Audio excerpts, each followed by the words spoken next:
In front of me is ZTE Blade A35e, and today I would like to show you how you can check a password saved in Google Passwords Manager.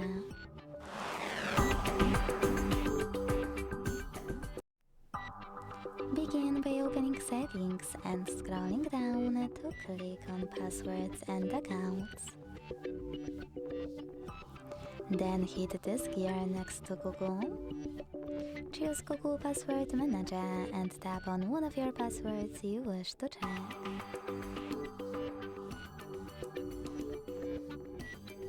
Enter your screen lock and click on this eye icon to make it visible. Thanks so much for watching. If you enjoyed this video, leave a like, comment and subscribe.